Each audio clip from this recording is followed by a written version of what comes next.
Hello students, आज हम लोग types of chemical reactions discuss करने वाले हैं। जो हमारी चैप्टर 1 में different types of chemical reactions हैं, उन रिएक्शंस को हमने यहाँ पर लिख रखा है। पहला टाइप है हमारा कॉम्बिनेशन रिएक्शंस। तो पहला टाइप ले लेते हैं। पहला टाइप है हमारा कॉम्बिनेशन रिएक्शंस। कॉम्बिनेशन रिएक्शंस में आपका क्या होता है कि दो रिएक्टेंट कंबाइन करके सिंगल प्रोडक्ट बनाते हैं, या दो से ज़्यादा रिएक्टेंट मिलकर के सिंगल प्रोडक्ट फॉर्मेशन कर सकते हैं, सिंगल प्रोडक्ट बनाते हैं। तो जब आपके दो या दो से ज़्यादा रिएक्टेंट कंबाइन करके एक प्रोडक्ट बनाते हैं तो हम बोलते हैं कि वहाँ पर कॉम्बिनेशन रिएक्शन हुई है। तो ये हमारे कहलाते हैं, ये हैं हमारे रिएक्टेंट्स, ये हैं हमारे रिएक्टेंट्स। हमारे रिएक्टेंट दो हो सकते हैं या दो से ज़्यादा भी हो सकते हैं, और ये कंबाइन करके यहाँ पर क्या बना रहे हैं, सिंगल प्रोडक्ट बना रहे हैं, सिंगल प्रोडक्ट। और इस तरह की रिएक्शन को हम बोलते हैं कॉम्बिनेशन रिएक्शन। कॉम्बिनेशन रिएक्शंस के हम कुछ एग्जांपल लेते हैं। कॉम्बिनेशन रिएक्शन का एग्जांपल है कि जब आप कैल्शियम ऑक्साइड की रिएक्शन वाटर से करते हैं तो आपको मिलता है calcium hydroxide, CaOH whole twice. को कैल्शियम ऑक्साइड को आप बोलते हैं क्विक लाइन, और हमारा कैल्शियम हाइड्रोक्साइड होता है स्लैग्ड लाइन। ये हमारा कैल्शियम ऑक्साइड होता है सॉलिड फॉर्म में, हमारा वाटर होता है लिक्विड फॉर्म में, और हमारा जो कैल्शियम हाइड्रोक्साइड हमें मिलेगा यह हमें एक्वस फॉर्म में मिलता है। तो यहाँ पर हमारे दो रिएक्टेंट कंबाइन करके हमें एक प्रोडक्ट दे रहे हैं, तो ये हमारी रिएक्शन होगी कॉम्बिनेशन रिएक्शन। लेकिन यहाँ पर जिस कंटेनर के अंदर ये रिएक्शन होती है उसकी वॉल्स जो है गर्म हो जाती हैं रिएक्शन के दौरान, मतलब यहाँ से हमारी हीट रिलीज़ होती है रिएक्शन के दौरान। और जब हमारी हीट रिलीज़ होती है तो हम उन रिएक्शंस को बोलते हैं एक्सोथर्मिक रिएक्शंस। तो हमारी जो कॉम्बिनेशन रिएक्शंस होती हैं वो एक्सोथर्मिक रिएक्शंस भी होती हैं, जिन्हें हम आगे भी डिस्कस करने वाले हैं। तो अब हम इसका दूसरा एग्जाम्पल ले सकते हैं। दूसरा एग्जाम्पल होता है कि जब हम कार्बन को बर्न करते हैं, यानी बर्निंग ऑफ कोल, हम कार्बन को बर्न कर रहे हैं इन द प्रेजेंस ऑफ ऑक्सीजन, तो ये हमें देता है कार्बन डाइऑक्साइड CO2। कार्बन होता है हमारा सॉलिड फॉर्म में, ऑक्सीजन हमारी गैसियस फॉर्म में, और कार्बन डाइऑक्साइड होती है गैसियस फॉर्म में। यहाँ पर हमने बर्निंग की है कोल की बर्निंग की इन प्रेजेंस ऑफ ऑक्सीजन, तो हमें मिला है CO2। तो यहाँ पर दो रिएक्टेंट कंबाइन करके एक प्रोडक्ट बना रहे हैं, तो ये हमारी रिएक्शन कॉम्बिनेशन रिएक्शन है। इसमें भी हमारी हीट रिलीज होती है, मतलब कॉम्बिनेशन रिएक्शन के साथ साथ ये एक्सोथर्मिक रिएक्शन भी है। अब एक एग्जांपल और ले सकते हैं हम, फॉर्मेशन ऑफ वाटर। जब हम H2 गैस को रिएक्ट करवाते हैं O2 गैस के साथ, हाइड्रोजन गैस को ऑक्सीजन गैस के साथ रिएक्ट करवाते हैं, तो ये बनाता है वाटर H2O, जो कि लिक्विड फॉर्म में होता है हमारा। अब हम इस रिएक्शन को बैलेंस कर दें। यहाँ पर ऑक्सीजन के दो एटम हैं, इधर ऑक्सीजन का एक ही एटम है, तो हम यहाँ लगा देते हैं 2। अब हमारे ऑक्सीजन के दो एटम हो गए, लेकिन हाइड्रोजन के 4 एटम हो गए, 2 2 4, तो हम यहाँ लगा देते हैं 2। तो इस तरह से ये रिएक्शन बैलेंस हो जाएगी। यहाँ पर भी हमारे दो रिएक्टेंट कंबाइन करके हमें सिंगल प्रोडक्ट दे रहे हैं, मतलब ये रिएक्शन हमारी कॉम्बिनेशन रिएक्शन है। तो हम कॉम्बिनेशन रिएक्शन के बारे में लिख लेते हैं। क्या होती है combination reaction? The reaction in which two or more than two reactants combine to form a single product, मतलब दो या दो से ज़्यादा रिएक्टेंट्स कंबाइन करके जब सिंगल प्रोडक्ट फॉर्मेशन करते हैं तो वहाँ पर हमारी कॉम्बिनेशन रिएक्शंस होती हैं। सेकेंड टाइप है हमारा डिकम्पोजिशन रिएक्शंस। सेकेंड टाइप है हमारा डीकम्पोजिशन रिएक्शंस। अब डिकम्पोजिशन रिएक्शंस हमारी क्या होती हैं, जब हमारा एक रिएक्टेंट टूट करके दो प्रोडक्ट दे, या हमारा एक रिएक्टेंट टूट करके दो से ज़्यादा प्रोडक्ट दे, तो हम बोलते हैं कि यहाँ पर डिकम्पोजिशन हुआ है रिएक्टेंट का। रिएक्टेंट हमारा टूटा है, डिकम्पोज हुआ है और उसने दो या दो से ज़्यादा हमें प्रोडक्ट दिए हैं। तो जब हमारा एक रिएक्टेंट टूट करके दो या दो से ज़्यादा प्रोडक्ट देता है तो हम बोलते हैं कि वहाँ पर डिकम्पोजिशन रिएक्शन हुई है। और डिकम्पोजिशन रिएक्शन के लिए हमें एनर्जी सप्लाई करना पड़ती है। एनर्जी आपकी हीट के फॉर्म में हो सकती है, लाइट के फॉर्म में हो सकती है, या इलेक्ट्रिक एनर्जी के फॉर्म में हो सकती है। तो यहाँ पर हम पहला टाइप डिस्कस करेंगे थर्मल डिकम्पोजिशन। थर्मल डिकम्पोजिशन तब होता है जब हमें डायरेक्ट हीट सप्लाई करनी पड़ती है। तो हम पहले डिस्कस कर रहे हैं डिकम्पोजिशन का पहला type, thermal decomposition. Thermal decomposition. और थर्मल डिकम्पोजिशन में हमें इनपुट देना होगा हमें हीट एनर्जी। और इसके कुछ हम एग्जांपल्स लेते हैं। तो एग्जांपल है कि जब आप कैल्शियम कार्बोनेट CaCO3 को हीट करते हैं तो ये आपको दो प्रोडक्ट देता है, calcium oxide plus carbon dioxide, calcium oxide plus carbon dioxide. तो यहाँ पर हमारा एक रिएक्टेंट ब्रेकडाउन होकर के दो प्रोडक्ट दे रहा है। कैल्शियम कार्बोनेट हमारा सॉलिड फॉर्म में होता है, कैल्शियम ऑक्साइड हमारा सॉलिड फॉर्म में, और कार्बन डाइऑक्साइड होती है हमारी गैसियस फॉर्म में। तो ये हमारा एक एग्जांपल है थर्मल डिकम्पोजिशन का, जिसमें हमने कैल्शियम कार्बोनेट का डिकम्पोजिशन देखा। नेक्स्ट एग्जांपल है इसका कि जब आप फेरस सल्फेट को FeSO4 को हीट करते हैं, जो कि हमारा सॉलिड फॉर्म में होता है, तो इसे हीट करने पर ये हमारा ब्रेकडाउन होता है इनटू 3 प्रोडक्ट्स। ये हमारा ब्रेकडाउन होगा 3 प्रोडक्ट्स में। कौन कौन से 3 प्रोडक्ट? ये हमें देता है ferric oxide Fe2O3 plus sulphur dioxide plus sulphur trioxide, और ये दोनों हमारी होती हैं गैस, सल्फ़र ट्राइऑक्साइड और सल्फ़र डाइऑक्साइड। फेरिक ऑक्साइड हमारा होता है सॉलिड फॉर्म में। तो यहाँ पर हमारा एक जो है रिएक्टेंट टूट करके 3 प्रोडक्ट दे रहा है, तो ये भी हमारी डिकम्पोजिशन रिएक्शन है। और डिकम्पोजिशन में भी कौन सी है? थर्मल डिकम्पोजिशन, क्योंकि हमने यहाँ पर डायरेक्ट हीट सप्लाई की है। अब ये रिएक्शन हमारी अनबैलेंस है, क्योंकि यहाँ पर Fe 2 है और यहाँ पर हमारा Fe का एक ही आइटम है। तो अगर हम यहाँ पर Fe को बैलेंस करते हैं, यहाँ पर 2 लगा दें, तो ये रिएक्शन अपने आप पूरी तरह से बैलेंस हो जाएगी। सल्फ़र इधर 2 है, यहाँ पर भी हमारे सल्फ़र 2 हो जाएंगे।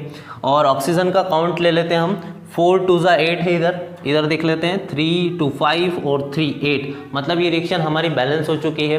तो यहाँ पर हमने 2 एग्जाम्पल डिस्कस किए, जिसमें हमने थर्मल डिकम्पोजिशन देखा, जब हम डायरेक्ट हीट सप्लाई करते हैं, हीट इनपुट देते हैं, तो हमारा डिकम्पोजिशन होता है।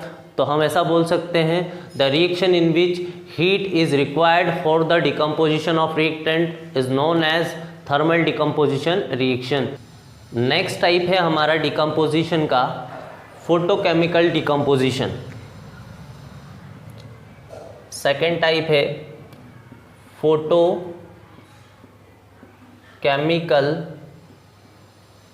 डिकम्पोजिशन। फोटोकेमिकल डिकम्पोजिशन, और फोटोकेमिकल डिकम्पोजिशन के लिए हमें लाइट एनर्जी देना होगी एज इनपुट। तो हम यहाँ पर इनपुट देते हैं हम लाइट एनर्जी, या यूँ बोलें जिन रिएक्शन में डिकम्पोजिशन के लिए लाइट एनर्जी की रिक्वायरमेंट होती है, उन्हें हम फोटोकेमिकल डिकम्पोजिशन रिएक्शन बोलते हैं। इसके कुछ एग्जांपल्स हम डिस्कस करते हैं। एग्जांपल है कि सिल्वर क्लोराइड सनलाइट की प्रेजेंस में डिकम्पोज होता है। किस तरह से? अगर हम इसकी बात करें ऑब्जर्वेशन की, तो ये इनिशियली वाइट कलर का होता है, तो ये वाइट कलर से ग्रे कलर में चेंज होता है। तो आपसे क्वेश्चन ये भी पूछा जा सकता है कि why silver chloride turns grey in the presence of sunlight. तो सनलाइट की प्रेजेंस में होता क्या है कि ये जो AgCl है ये डिकम्पोज हो जाता है दो चीज़ों में, ये बना लेता है silver plus chloride, silver plus chlorine gas, silver plus chlorine gas. तो सिल्वर हमारा होता है सॉलिड फॉर्म में और क्लोरीन होती है हमारी गैसियस फॉर्म में, और सिल्वर क्लोराइड भी हमारा होता है सॉलिड फॉर्म में। तो यहाँ से ये जो सिल्वर क्लोराइड ये वाइट कलर का था, लेकिन यहाँ पर सिल्वर के बन जाने से इसका जो कलर है वो चेंज हो जाता है इनटू ग्रे। इसलिए यहाँ पर हम बोलते हैं कि यहाँ पर डिकम्पोजिशन हुआ है। किसकी प्रेजेंस में हुआ है? तो हम बोल रहे हैं कि सनलाइट की प्रेजेंस में इसका डिकम्पोजिशन हुआ है। तो हम बोल सकते हैं कि ये रिएक्शन हमारी फोटोकेमिकल डिकम्पोजिशन रिएक्शन है। इसी तरह से अगर हम ले लें इसको, हम पहले बैलेंस कर दें इस रिएक्शन को। क्लोरीन के हमारे 2 एटम हैं, तो यहाँ पर हमारा एक ही एटम है, हम लगा देते हैं 2। Ag अब हमारा 2 हो चुका है, तो हम Ag को बैलेंस करने के लिए यहाँ पर 2 लगा देते हैं। तो यहाँ पर ये रिएक्शन बैलेंस हो गई है। इसी तरह से हमारा डिकम्पोजिशन हो सकता है AgBr का, सिल्वर ब्रोमाइड का। Silver bromide in presence of sunlight decomposes into Ag and Br2, Ag plus Br2 bromine gas, और हमें मिलता है सिल्वर जो कि सॉलिड फॉर्म में होगा, और AgBr हमारा होता है सॉलिड फॉर्म में। इसे बैलेंस कर देते हैं। ब्रोमीन के यहाँ पर 2 एटम हैं, यहाँ पर 1 एटम है, तो हम लगा देते हैं 2। अब Ag के यहाँ पर 2 एटम हो चुके हैं, तो यहाँ पर हम लगा देते हैं 2। तो ये रिएक्शन बैलेंस हो चुकी है, और ये दोनों ही रिएक्शन हमारी फोटोकेमिकल डिकम्पोजिशन रिएक्शन है। डिकम्पोजिशन का हमारा थर्ड टाइप है इलेक्ट्रोलाइटिक डिकम्पोजिशन। थर्ड टाइप है हमारा इलेक्ट्रोलाइटिक डिकम्पोजिशन। और इलेक्ट्रोलाइटिक डिकम्पोजिशन होता है हमारा इलेक्ट्रोलाइटिक सेल में। इलेक्ट्रोलाइटिक सेल में, जिसे हमें पढ़ना है इलेक्ट्रोलाइटिक सेल को metals and non metals chapter 3 chapter में हम पढ़ेंगे इसे, जब हम रिफाइनिंग ऑफ मेटल्स पढ़ेंगे। लेकिन आज हम इसका कंस्ट्रक्शन देखने वाले हैं, क्योंकि हमें इलेक्ट्रोलाइसिस करवाना होगा, क्योंकि हम इलेक्ट्रोलाइटिक डिकम्पोजिशन आज करेंगे। तो हम इसका कंस्ट्रक्शन देखते हैं। कंस्ट्रक्शन ऐसा है कि इसमें एक बीकर होता है, और बीकर में इसमें 2 इलेक्ट्रोड्स लगे होते हैं। तो हमने ये 2 इलेक्ट्रोड्स लगा दिए,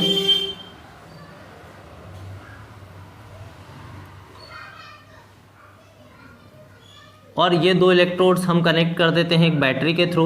ये बैटरी का पॉजिटिव टर्मिनल, ये नेगेटिव टर्मिनल, और यहाँ पर हम लगा देते हैं की। ये हमने की लगा दी, यहाँ पर हमने एक बैटरी लगा दी है, और इसके अंदर हम फिल कर देते हैं सॉल्यूशन जिसका हमें इलेक्ट्रोलिसिस करवाना है। तो हमने उस सॉल्यूशन को फिल कर रखा है जिसका हमें इलेक्ट्रोलिसिस करवाना है यहाँ पर। और ये जो इलेक्ट्रोड है यहाँ पर, जिसमें हमारा जिस इलेक्ट्रोड पे हमारा पॉजिटिव टर्मिनल होता है, ये हमारा काम करता है एनोड का, और जिस इलेक्ट्रोड पर नेगेटिव टर्मिनल है ये हमारा काम करेगा कैथोड का।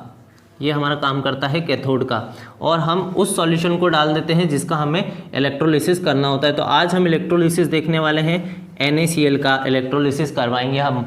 और ये इलेक्ट्रोड्स हमारे होते हैं प्लेटिनियम के या ग्रेफाइट के या मेटल के भी हो सकते हैं। तो ये प्लेटिनियम इलेक्ट्रोड लिए हमने, यहाँ पर हमारे प्लेटिनियम के इलेक्ट्रोड्स हैं। और अब हम यहाँ पर फिल कर देते हैं NaCl का मोल्टन सॉल्यूशन। यहाँ पर अब हम NaCl का जब हम सॉल्यूशन फॉर्म में देखते हैं, तो यहाँ पर NaCl अपने आप को ब्रेक डाउन कर लेता है। यहाँ पर ये बना लेता है Na+ आयन और Cl- आयन, 2 तरह के आयन्स यहाँ पर घूम रहे हैं। तो यहाँ पर हमारे पास Na+ आयन जो है इसके ऊपर प्लस चार्ज है, तो इसे इलेक्ट्रॉन्स की ज़रूरत होती है, तो ये इलेक्ट्रॉन गेन करता है और ये चेंज हो जाता है Na सॉलिड फॉर्म में। और जब ये Na+ में था तो ये एक्वस सॉल्यूशन में घूम रहा था, यहाँ पर Na+ यहाँ पर घूम रहे थे। ये एक इलेक्ट्रॉन गेन करता है, और इलेक्ट्रॉन कहाँ मिलेगा आपको? कैथोड पर, क्योंकि यहाँ पर नेगेटिव टर्मिनल है। तो यहाँ पर ये जो रिएक्शन हुई है ये कहाँ होती है आपकी? कैथोड पर, कैथोड पर। और एनोड पर क्या होता है कि जो Cl- आयन होते हैं, Cl- आयन जो कि कहाँ घूम रहे हैं? एक्वस में। और कितने Cl- आयन ले रहे हैं? 2 Cl- आयन। ये अपने पास से 2 इलेक्ट्रॉन लूज़ करते हैं। ये 2 इलेक्ट्रॉन जो एक्स्ट्रा है इनके पास, एक Cl के पास 1 इलेक्ट्रॉन, 2 Cl- के पास 2 इलेक्ट्रॉन होंगे, तो 2 इलेक्ट्रॉन लूज़ करके ये चेंज हो जाते हैं क्लोरीन गैस में। क्लोरीन गैस में। तो यहाँ पर ये रिएक्शन होती है कैथोड पर, ये होती है एनोड पर। कैथोड पर आपका रिडक्शन देखने को मिलता है, तो Na+ रिड्यूस हो रहा है सोडियम सॉलिड फॉर्म में, और एनोड पर हमारा ऑक्सीडेशन होता है, तो Cl- ऑक्सीडाइज हो रहा है क्लोरीन गैस में। तो यहाँ पर इलेक्ट्रोलिसिस किस तरह से हुआ है, हमारा NaCl था, NaCl जो कि लिक्विड फॉर्म में था, जब हमने इसमें इलेक्ट्रिसिटी फ्लो की, हमने इलेक्ट्रिसिटी भेजी इसके अंदर, तो यहाँ से हमें दो चीज़ें मिली, हमें Na मिला सॉलिड फॉर्म में और हमें क्लोरीन मिली गैसियस फॉर्म में, गैसियस फॉर्म में। अब क्लोरीन के 2 एटम हैं तो हम यहाँ लगा देते हैं 2, और Na के भी 2 एटम हैं तो यहाँ पर लग जाएगा 2, तो ये रिएक्शन बैलेंस हो जाएगी। फिर हम इसी तरह से इलेक्ट्रोलिसिस ऑफ वाटर भी देख सकते हैं। जब हम वाटर लेते हैं, वाटर जो कि लिक्विड फॉर्म में होगा, जब हम इसमें इलेक्ट्रिसिटी देते हैं, इलेक्ट्रिसिटी फ्लो करते हैं इसी तरह से सेल में डाल करके, तो ये टूट जाता है H2 gas plus O2 gas में, O2 गैस में। तो यहाँ पर हमारे जो ऑक्सीजन के 2 एटम हैं, यहाँ पर ऑक्सीजन का 1 एटम है तो हम यहाँ लगा देते हैं 2। अब हाइड्रोजन 4 हो चुके हैं, 2 2 4, तो हम यहाँ लगा देते हैं 2। तो यहाँ पर हमारा हाइड्रोजन भी बैलेंस हो जाएगा। तो इलेक्ट्रोलाइटिक डिकम्पोजिशन के लिए हमें रिक्वायरमेंट किसकी होती है, इलेक्ट्रिक एनर्जी की। तो हम लिख सकते हैं कि हमें इलेक्ट्रोलाइटिक डिकम्पोजिशन में इनपुट क्या देना होता है, इनपुट देना होता है हमें इलेक्ट्रिक एनर्जी। तो हमने तीनों टाइप के डिकम्पोजिशन डिस्कस कर लिए। पहला था हमारा थर्मल डिकम्पोजिशन। थर्मल डिकम्पोजिशन में हमने हीट सप्लाई की थी डिकम्पोजिशन के लिए। हमने दूसरा टाइप डिस्कस किया फोटोकेमिकल डिकम्पोजिशन, जिसमें हमने लाइट एनर्जी दी डिकम्पोजिशन के लिए। और थर्ड टाइप था हमारा इलेक्ट्रोलाइटिक डिकम्पोजिशन, जिसमें हमने इलेक्ट्रिसिटी दी रिएक्टेंट को ताकि वो डिकम्पोज हो जाए। तो ये हमारे डिकम्पोजिशन के टाइप थे। तो डिकम्पोजिशन रिएक्शन में क्या हो रहा है, हमारा एक रिएक्टेंट टूट करके 2 या 2 से ज़्यादा प्रोडक्ट दे रहा है। तो लिख देते हैं हम डिकम्पोजिशन रिएक्शन के बारे में, the reaction in which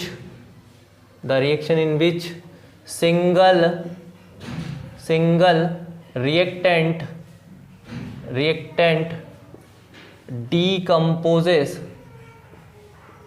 decomposes into two or more than 2 products.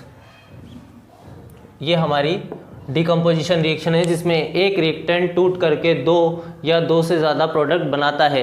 अब हमें एक चीज़ और इसमें डिस्कस करनी है कि जिन रिएक्शन में हम एनर्जी देते हैं, तो यहाँ पर हमने एनर्जी दी है, यहाँ पर हमने एनर्जी हीट के फॉर्म में दी है या लाइट के फॉर्म में दी है या इलेक्ट्रिसिटी के फॉर्म में दी है, लेकिन एनर्जी का एब्जॉर्प्शन हुआ है। और जिन रिएक्शन में एनर्जी का एब्जॉर्प्शन होता है उन्हें हम बोलते हैं एंडोथर्मिक रिएक्शन, जो कि हम आगे भी डिस्कस करने वाले हैं।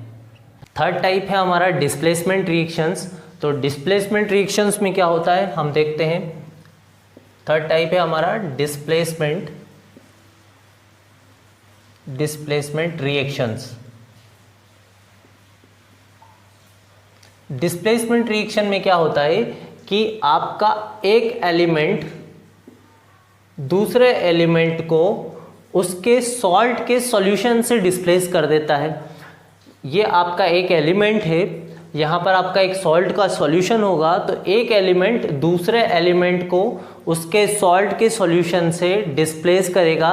तो ये जो रिएक्शन है हमारी कहलाएगी डिस्प्लेसमेंट रिएक्शन। तो हमारा जो A है, अगर इसकी रिएक्टिविटी B से ज़्यादा हुई तो ये B को डिस्प्लेस कर देगा उसके सॉल्ट सॉल्यूशन से, यहाँ से बन जाएगा AC, और ये जो B है हमारा बाहर निकल जाएगा। तो इसने B को डिस्प्लेस किया है इसके सॉल्ट सॉल्यूशन से, लेकिन यहाँ पर एक कंडीशन है कि A की रिएक्टिविटी B से ज़्यादा होनी चाहिए। इसका एक एग्जांपल हम लेते हैं कि जब हम Fe की रिएक्शन जो कि सॉलिड फॉर्म में होगा, कॉपर सल्फेट जिसका हम एक्वस सॉल्यूशन लेंगे, तो यहाँ पर जो Fe है हमारा कॉपर से ज़्यादा रिएक्टिव होता है, और Fe जो है कॉपर को डिस्प्लेस कर देगा इसके सॉल्ट सॉल्यूशन से, और यहाँ से हमारा फॉर्मेशन हो जाएगा FeSO4 फेरस सल्फेट का, जिसका हमें एक्वस सॉल्यूशन मिलेगा, और यहाँ से कॉपर हमारा सॉलिड फॉर्म में बाहर हो जाता है। तो ये रिएक्शन है हमारी डिस्प्लेसमेंट रिएक्शन। एक रिएक्शन और हम देखते हैं, अगर हम जिंक की रिएक्शन जो कि सॉलिड फॉर्म में होगा, जिंक की रिएक्शन हम करवाते हैं कॉपर सल्फेट के सॉल्यूशन से, एक्वस सॉल्यूशन से, तो यहाँ पर भी हमारा डिस्प्लेसमेंट हमें देखने को मिलता है सिंगल डिस्प्लेसमेंट। ये Zn Cu से ज़्यादा रिएक्टिव होता है, तो ये Cu को डिस्प्लेस कर देगा इसके सॉल्ट के सॉल्यूशन से, और यहाँ से हमें मिलेगा ZnSO4 जो कि एक्वस सॉल्यूशन हमें मिलेगा, और यहाँ से ये जो कॉपर है ये सॉलिड फॉर्म में बाहर निकल जाएगा, तो यहाँ से हमें मिलेगा कॉपर सॉलिड फॉर्म में।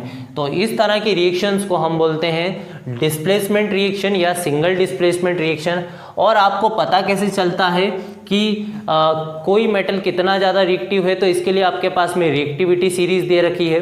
रिएक्टिविटी सीरीज अब आगे जाके आप पढ़ेंगे metals and non metals chapter में। रिएक्टिविटी सीरीज में लिख रहा हूँ, रिएक्टिविटी सीरीज, रिएक्टिविटी सीरीज होती है आपकी, इसको याद करने की ट्रिक होती है काशी नाथ का माली आलू ज़रा फीके पकाता है कौन है आगे आओ। तो यहाँ पर पोटेशियम है, सोडियम है, कैल्शियम है, मैग्नीशियम है, एल्यूमिनियम है, जिंक है, आयरन है और लेड है, हाइड्रोजन है, कॉपर है, मर्क्यूरी, सिल्वर और गोल्ड होता है। तो हमने इसे याद करने की ट्रिक क्या देखी है, काशी मीन्स पोटेशियम, काशी नाथ का माली आलू ज़रा ज़रा फीके फीके पकाता पकाता है कौन है आगे आओ। इस तरह से जब हम इस सीरीज़ को याद कर लेते हैं ट्रिक के थ्रू, काशी मीन्स पोटेशियम, नाथ मीन्स सोडियम, का मतलब हमारा कैल्शियम हो जाएगा, माली मीन्स मैग्नीशियम, आलू मीन्स एल्यूमिनियम, जिंक है हमारा ज़रा, फीके मीन्स आयरन हो जाएगा, पकाता है तो हमने लेड लिखा है, फिर है के लिए हमने हाइड्रोजन, कौन तो यहाँ पर कॉपर है, और ये मर्क्यूरी हो जाएगा है के लिए, आगे मीन्स एजी हो जाएगा, और आओ के लिए हमने गोल्ड लिख रखा है। तो यहाँ से जब हम ऊपर से नीचे की तरफ जाते हैं तो हमारी रिएक्टिविटी डिक्रीज़ होती है, रिएक्टिविटी डिक्रीज़ होती है। तो सबसे ज़्यादा जो रिएक्टिव मेटल है हमारा सोडियम है, उससे कम हमारा सबसे ज़्यादा रिएक्टिव हमारा पोटेशियम है, उससे कम हमारा सोडियम है, उससे कम कैल्शियम, मैग्नीशियम, एल्यूमिनियम, फिर जिंक आता है, फिर उससे कम है हमारा आयरन, फिर लेड है, फिर हाइड्रोजन है। तो आप देख सकते हैं कि जो हमारा Fe है ये ज़्यादा रिएक्टिव है क्योंकि ये इस सीरीज़ में ऊपर आ रहा है, और जो कॉपर है वो हमारा नीचे आएगा इनके नीचे, इसलिए हमारी जो Fe की रिएक्टिविटी है वो कॉपर से ज़्यादा होगी, इसलिए ये Fe इस कॉपर को इसके सॉल्ट के सॉल्यूशन से यहाँ से डिस्प्लेस कर देता है। तो हम डिस्प्लेसमेंट रिएक्शन के बारे में क्या लिख सकते हैं, a reaction in which one element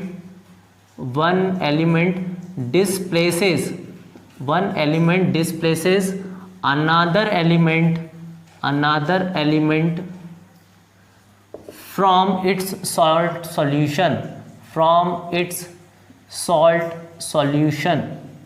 जब एक एलिमेंट दूसरे एलिमेंट को उसके सॉल्ट के सॉल्यूशन से डिस्प्लेस कर देता है तो वो रिएक्शन कहलाती है आपकी डिस्प्लेसमेंट रिएक्शन। और ऐसा तभी होता है जब आपके ए की रिएक्टिविटी ज़्यादा हो बी से, मतलब आपकी Fe की रिएक्टिविटी इस कॉपर से ज़्यादा होनी चाहिए, तभी ये इसको डिस्प्लेस करेगा। और रिएक्टिविटी निकालने के लिए हमारे पास है रिएक्टिविटी सीरीज, जिसे हमने याद करना भी सीख लिया है। नेक्स्ट टाइप है हमारा डबल डिस्प्लेसमेंट रिएक्शंस। 4 टाइप है हमारा double displacement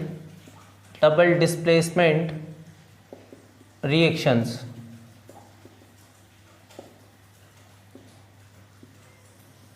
double displacement reactions में क्या होता है, हमारा आयंस का एक्सचेंज होता है बिटवीन रिएक्टेंट्स। कैसे होता है हम देखते हैं। मान लीजिए हमारे पास एक रिएक्टेंट है AB और दूसरा रिएक्टेंट है हमारे पास CD। तो यहाँ पर हमारे पास दो रिएक्टेंट है, एक है AB और एक CD। तो यहाँ पर रिएक्टेंट्स के बीच आयन का एक्सचेंज होने वाला है। तो आपका जो A है वो चला जाएगा D के साथ, तो ये बना लेगा AD। और जो आपका B है वो चला जाएगा C के साथ, तो यहाँ से बनेगा CB, क्योंकि C पे हमारा प्लस चार्ज होगा और B पे माइनस होगा। A पे हमारा पॉजिटिव चार्ज होगा और D पे माइनस होगा। तो A और D ने AD बनाया है और हमारा B पे नेगेटिव है और C पे प्लस है, तो ये बनाएगा CB, यहाँ से बनाएगा CB। इस तरह से यहाँ पर रिएक्टेंट्स के बीच आयंस का एक्सचेंज होता है। हमारा B गया है C के साथ यहाँ पर, तो यहाँ पर इस तरह से कुछ हमारा आयंस का एक्सचेंज होता है और इस रिएक्शन को हम बोलते हैं यहाँ पर डबल डिस्प्लेसमेंट हुआ है, क्योंकि दो आयंस अपनी प्लेस चेंज कर रहे हैं, इसलिए हमने इसे नाम दिया है डबल डिस्प्लेसमेंट। तो क्या हो रहा है यहाँ पर, reaction in which exchange of ion takes place, exchange of ions takes place between reactants के बीच आयंस का एक्सचेंज होता है। इस रिएक्शन को हम बोलते हैं डबल डिस्प्लेसमेंट। डबल डिस्प्लेसमेंट का हम एग्जांपल डिस्कस करते हैं।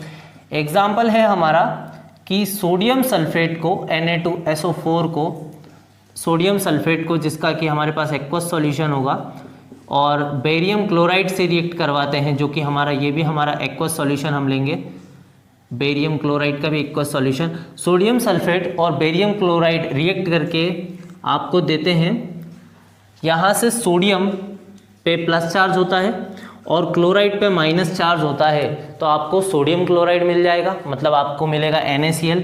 तो हम लिख देते हैं यहाँ पे हमें मिला है NaCl, सोडियम क्लोराइड। Na और Cl ने मिलके बना लिया है NaCl, क्योंकि इस पे प्लस चार्ज है, इस पे माइनस चार्ज है। आपका सल्फेट पे 2 माइनस होता है और बेरियम पे 2 प्लस होता है, तो ये बना लेता है बेरियम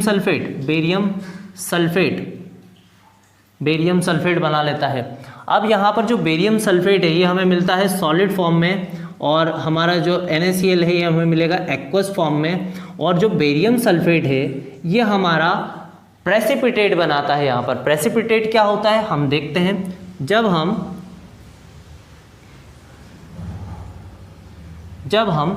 टेस्ट ट्यूब के अंदर देखते हैं, जब हम सोडियम सल्फेट के अंदर बेरियम क्लोराइड मिक्स करते हैं, दूसरी टेस्ट ट्यूब को इसके अंदर डालते हैं, तो यहाँ पर आपको इनसॉल्युबल सॉल्ट दिखता है। यहाँ पर टेस्ट ट्यूब के नीचे, यहाँ पर बॉटम में, इसे हम बोलेंगे इनसॉल्युबल सॉल्ट है ये हमारा इनसॉल्युबल सॉल्ट। और जब आपको टेस्ट ट्यूब के अंदर नीचे बॉटम में इनसॉल्युबल सॉल्ट दिखता है या जम जाता है आपका, तो उसे बोलते हैं कि ये बना है आपका प्रेसिपिटेट। ये कहलाता है आपका प्रेसिपिटेट। तो किसके प्रेसिपिटेट आए हैं, ये डाउनवर्ड एरो आपका शो करता है कि बेरियम सल्फेट के आपको PPT मिले हैं, यहाँ पर प्रेसिपिटेट मिला है। और प्रेसिपिटेट होता है आपका इनसॉल्युबल सॉल्ट, मतलब आपके पास सोडियम सल्फेट था और बेरियम क्लोराइड, जब आप दोनों को मिक्स करेंगे तो आपके पास में यहाँ पर प्रेसिपिटेट मिलेंगे। किसके, बेरियम सल्फेट के आपको प्रेसिपिटेट मिलेंगे। यहाँ पर प्रेसिपिटेट होता है आपका इनसॉल्युबल सॉल्ट। तो ये थी हमारी डबल डिस्प्लेसमेंट रिएक्शन, जिसमें आयंस का एक्सचेंज होता है बिटवीन रिएक्टेंट्स। नेक्स्ट टाइप है हमारा प्रेसिपिटेशन रिएक्शंस। तो प्रेसिपिटेशन रिएक्शंस भी हमारी डबल डिस्प्लेसमेंट रिएक्शंस ही होती हैं, और जिस रिएक्शन में हमारा प्रेसिपिटेट फॉर्मेशन हो उस रिएक्शन को हम बोलते हैं प्रेसिपिटेशन रिएक्शन, जो कि हम अभी भी डिस्कस कर चुके हैं डबल डिस्प्लेसमेंट में भी। हम ले लेते हैं प्रेसिपिटेशन रिएक्शन। फिफ्थ टाइप है हमारा प्रेसिपिटेशन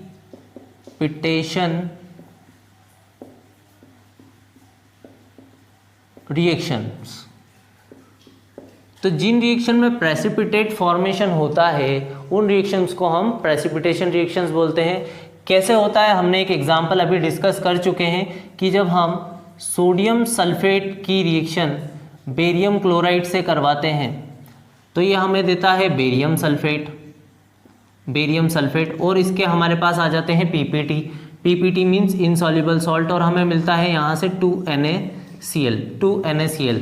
और ये आपका होता है, ये था आपका एक्वस फॉर्म में, ये भी था आपका एक्वस फॉर्म में। बेरियम सल्फेट आपको मिलेगा सॉलिड फॉर्म में और NaCl मिलेगा आपको एक्वस फॉर्म में। तो ये जो है बेरियम सल्फेट आपका टेस्ट ट्यूब के नीचे बॉटम में जम रहा है यहाँ पर इनसॉल्युबल सॉल्ट के फॉर्म में। जब आप इन दोनों सॉल्यूशन को मिक्स करते हैं तो यहाँ पर आपका किसके पीपीटी आ चुके हैं, प्रेसिपिटेट आ चुके हैं, पीपीटी ऑफ बेरियम सल्फेट यहाँ पर इस रिएक्शन में। अगर हम एक और रिएक्शन डिस्कस करें, जब हम सिल्वर नाइट्रेट की रिएक्शन AgNO3 की रिएक्शन NaCl सोडियम क्लोराइड से करते हैं तो यहाँ से Ag और Cl मिलके AgCl बनाता है और Na और NO3 मिलके सोडियम नाइट्रेट बनाता है।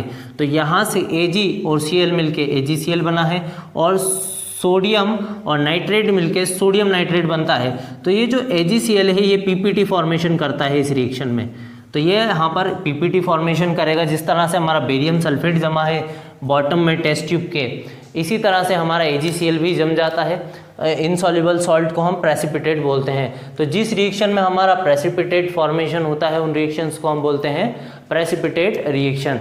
अब हम ले लेते हैं नेक्स्ट टाइप। नेक्स्ट टाइप है हमारा एंडोथर्मिक रिएक्शंस। तो एंडोथर्मिक रिएक्शंस ले लेते हैं। एंडोथर्मिक रिएक्शंस,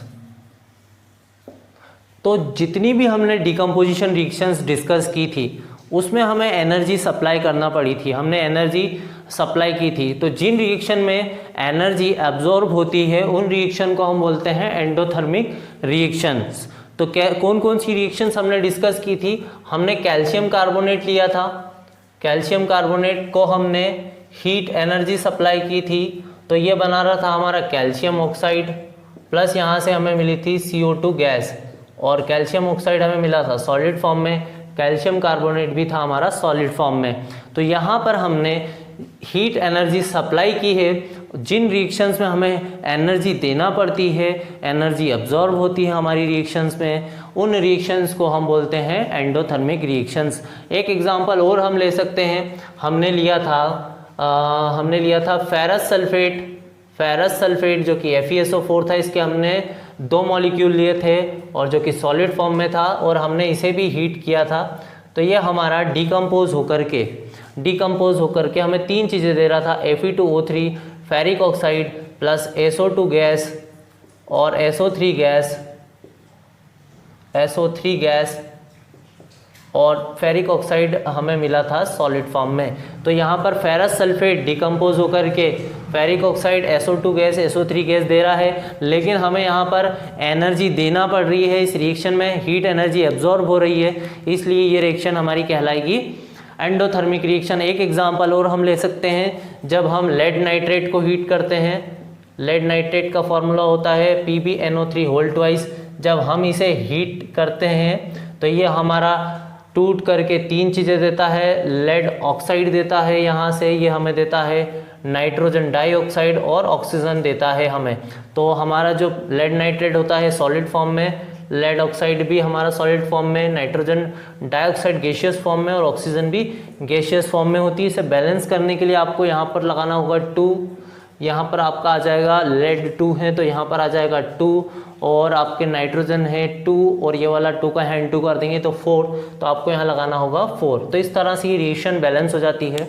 तो जिन रिएक्शन में आपको एनर्जी सप्लाई करना पड़ती है या एनर्जी एब्जॉर्ब होती है ड्यूरिंग द रिएक्शन, उन रिएक्शंस को आप बोलते हैं एंडोथर्मिक रिएक्शंस। तो लिख देते हैं हम, द रिएक्शंस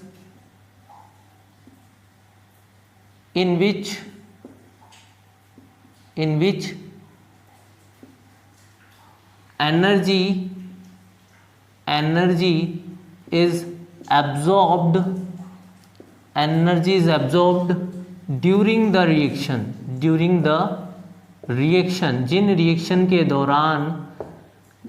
जिन रिएक्शंस के दौरान आपकी एनर्जी एब्जॉर्ब होती है उन रिएक्शन को हम बोलते हैं एंडोथर्मिक रिएक्शंस। अब ले लेते हैं नेक्स्ट टाइप जो कि है हमारा एक्सोथर्मिक रिएक्शन। 7th टाइप है हमारा एक्सोथर्मिक रिएक्शंस, जो हमारी कॉम्बिनेशन रिएक्शंस थी वो हमारी एक्सोथर्मिक रिएक्शंस थी, क्योंकि जब हमारे दो रिएक्टेंट कंबाइन हो रहे थे तो रिएक्टेंट कंबाइन होने के साथ साथ हमारा एक प्रोडक्ट मिल रहा था, साथ साथ हमें हीट एनर्जी भी देखने को मिल रही थी। तो जिन रिएक्शन में हीट एनर्जी रिलीज होती है उन रिएक्शंस को हम एक्सोथर्मिक रिएक्शंस बोलते हैं। जैसे हम ले लें इसमें एक एग्जांपल, जब हम कैल्शियम ऑक्साइड को वाटर से रिएक्ट करवाते हैं तो यह हमें देता है calcium hydroxide, calcium hydroxide CaOH whole twice, और साथ ही साथ यहाँ से हीट एनर्जी रिलीज होती है। या जब हम कार्बन को बर्न करते हैं इन प्रेजेंस ऑफ ऑक्सीजन तो ये हमें देता है CO2, बर्निंग ऑफ कोल हमने जो डिस्कस किया था, यहाँ भी हमारी हीट एनर्जी रिलीज होती है। आपका जो कैल्शियम ऑक्साइड होता है यहाँ पर सॉलिड फॉर्म में होता है, ये वाटर लिक्विड फॉर्म में होगा, और कैल्शियम हाइड्रोक्साइड एक्वस फॉर्म में मिलेगा।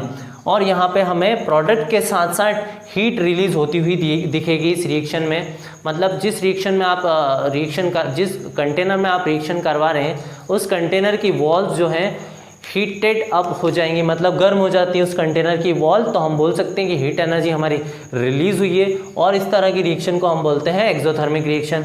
जब हम बर्निंग करते हैं कोल की यानी कार्बन की, सॉलिड फॉर्म में होता है in presence of oxygen gas, तो हमें देता है कार्बन डाइऑक्साइड गैस, और यहाँ पर भी हमारी हीट एनर्जी रिलीज होती है, तो ये रिएक्शन हमारी होगी एक्सोथर्मिक रिएक्शन। तो एक्सोथर्मिक रिएक्शंस क्या होती हैं? The reactions in which heat energy is released along with the product formation, product के साथ साथ हीट एनर्जी भी हमारी रिलीज होती है, तो उन रिएक्शंस को हम बोलते हैं एक्सोथर्मिक रिएक्शंस। नेक्स्ट टाइप है हमारा ऑक्सीडेशन रिएक्शंस। तो 8 टाइप है हमारा ऑक्सीडेशन रिएक्शंस। ऑक्सीडेशन एक ऐसी प्रोसेस होती है जिसमें आपका एडिशन ऑफ ऑक्सीजन हो सकता है या रिमूवल ऑफ हाइड्रोजन हो सकता है। तो आप ऑक्सीडेशन को 2 तरह से डिफाइन कर सकते हैं, एडिशन ऑफ ऑक्सीजन या रिमूवल ऑफ हाइड्रोजन। ये दोनों ही आपके ऑक्सीडेशन कहलाएंगे। हम इन्हें एग्जाम्पल लेके समझते हैं। जब हम मैग्नीशियम को ऑक्सीजन से रिएक्ट करवाते हैं, जो हमने किया था, मैग्नीशियम रिबन को हमने ऑक्सीजन की प्रेजेंस में बर्न किया था, बर्निंग ऑफ मैग्नीशियम रिबन, जो कि हमने एक्टिविटी 1.1 में डिस्कस किया था। तो क्या हो रहा था हमारा, यहाँ से हमारा बनता है मैग्नीशियम ऑक्साइड बनता है। तो यहाँ पर क्या हो रहा है, हमारा मैग्नीशियम के साथ किसका एडिशन हो रहा है, हमारा ऑक्सीजन एटम का एडिशन हुआ है। मैग्नीशियम के साथ हमने O ऐड किया है तो इसने बनाया है मैग्नीशियम ऑक्साइड। तो हम बोल सकते हैं कि यहाँ पर ऑक्सीडेशन हुआ है, किसका ऑक्सीडेशन हुआ है, मैग्नीशियम का ऑक्सीडेशन हुआ है। तो हम इसे बैलेंस कर देते हैं, यहाँ पर 2 है ऑक्सीजन, यहाँ पर हम लगा देते हैं 2। अब मैग्नीशियम उधर 2 हो गया है तो यहाँ पर लग जाएगा 2।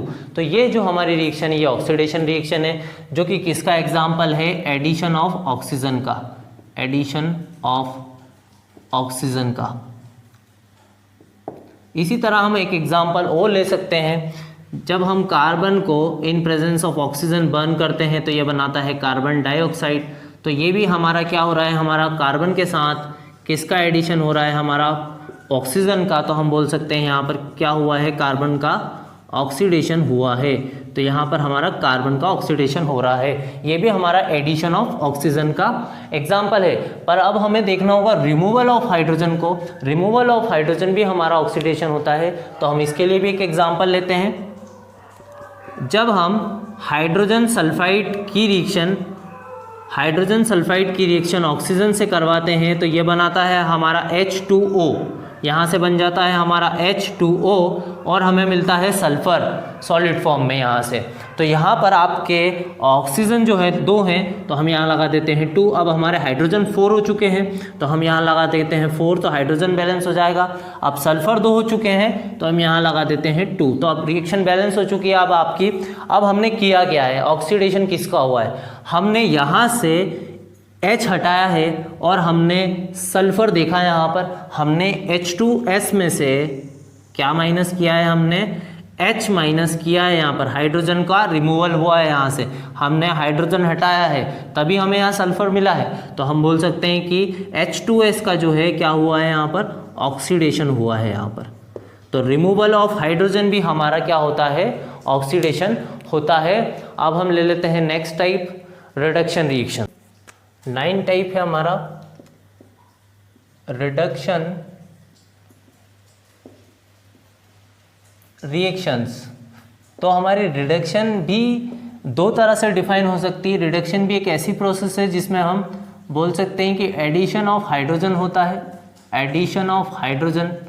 पिछले वाले में हमारा एडिशन ऑफ ऑक्सीजन था, अभी हमारा एडिशन ऑफ हाइड्रोजन है। और हम लिख सकते हैं removal of oxygen, removal of oxygen. तो हम इन दोनों टर्म्स को एग्जाम्पल के थ्रू समझते हैं। एक एग्जाम्पल लेते हैं जिसमें हम देखते हैं कि एडिशन ऑफ हाइड्रोजन किस तरह से रिडक्शन होता है। तो इसके लिए हमें रिएक्शन करवानी होगी क्लोरीन गैस की हाइड्रोजन सल्फाइड के साथ, हाइड्रोजन सल्फाइड के साथ, जो कि सॉलिड फॉर्म में होता है।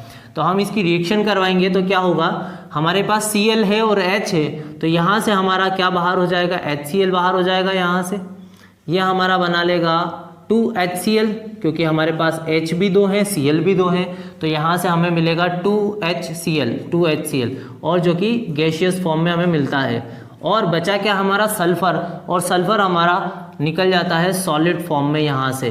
तो यहाँ पर हम देखें तो क्या हुआ है, क्लोरीन के साथ किसका एडिशन हो रहा है, H का एडिशन हुआ है। क्या यहाँ पर अगर आप चेक करेंगे तो यहाँ पर क्लोरीन के साथ किसका एडिशन हुआ है, हाइड्रोजन का एडिशन हुआ है। तो हम लिख देते हैं यहाँ पर हाइड्रोजन एटम का एडिशन हुआ है क्लोरीन के साथ, इसलिए इसका क्या हुआ है, रिडक्शन हुआ है। किसका रिडक्शन हुआ है, क्लोरीन का रिडक्शन हुआ है। यहाँ पर हम एक एग्जाम्पल लेते हैं जिसमें हम रिमूवल ऑफ ऑक्सीजन देखेंगे। तो हम लेते हैं क्यूप्रिक ऑक्साइड CuO, इसकी रिएक्शन हम करवाते हैं H2 गैस से, और क्यूप्रिक ऑक्साइड होता है आपका सॉलिड फॉर्म में। तो जब हम रिएक्शन करवाते हैं तो यहाँ से होता है क्या है कि जो हमारा O है वो H2 के साथ मिल करके यहाँ से बना लेता है H2O लिक्विड फॉर्म में, प्लस यहाँ से जो आपका कॉपर है ये निकल जाता है सॉलिड फॉर्म में, CuS बना लेता है, कॉपर सॉलिड फॉर्म में यहाँ से बाहर निकल जाता है। तो अब यहाँ पर आपका क्यूप्रिक ऑक्साइड में ऑक्सीजन एटम था, लेकिन ये ऑक्सीजन एटम यहाँ से रिमूव हुआ है और इसका हुआ है रिडक्शन। तो यहाँ से हमारा माइनस हुआ है, ऑक्सीजन एटम माइनस हुआ है, रिमूवल हुआ है उसका। तो हम यहाँ पर बोल सकते हैं कि यहाँ पर रिडक्शन हुआ है, और रिडक्शन किसका हुआ है, क्यूप्रिक ऑक्साइड का रिडक्शन हुआ है यहाँ पर। तो ये थी हमारी रिडक्शन रिएक्शन, जिसमें हमने एक एग्जांपल में देखा यहाँ पर addition of hydrogen, addition of H, और एक में हमने देखा रिमूवल ऑफ O,